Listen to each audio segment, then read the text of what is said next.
அனைவருக்கும் வணக்கம். இந்த வீடியோவில் எது பற்றி பார்க்க போகிறோம்னா, மல்லிப்பூவோட தரம் வந்து இப்போ வந்து சைஸ் வந்து கம்மியாக தான் வருது. நாங்கள் 2 வாரம் ஆச்சு மருந்து அடித்து, கெமிக்கல் மருந்து.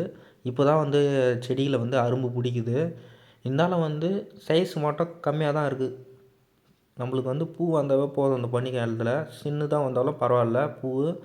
நம்ம மருந்து அடிக்க அடிக்க வந்து நம்மளுக்கு வந்து பூவோட சைஸ் வந்து கண்டிப்பாக டெவலப் ஆகும்.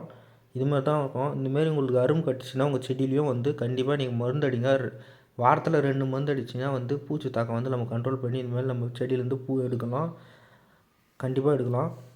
இருந்தாலும் வந்து இதுமாரிலாம் செடியெல்லாம் ஏர்வாடிட்டு செடிகளான வந்து புல் இல்லாத வரைக்கும் பார்த்துங்க. ஏன்னா புல்லு வந்து 100% வந்து பூச்சி நிறைய இருக்குது. இதுமாரி வந்து பூச்சி கண்ட்ரோல் வந்து நாங்கள் எவ்வளோ தான் மருந்து வச்சாலும் இந்தமாரி வந்து செடிங்களாண்ட புல் இருக்கிறதுனால வந்து கண்ட்ரோல் பண்ண முடியல. கொஞ்சம் தான் கண்ட்ரோல் பண்ண முடியுது. சைஸ் பாருங்கள் இப்படி தான் வருது. இது மாதிரி தான் சைஸ் பனிக்காலத்தில்.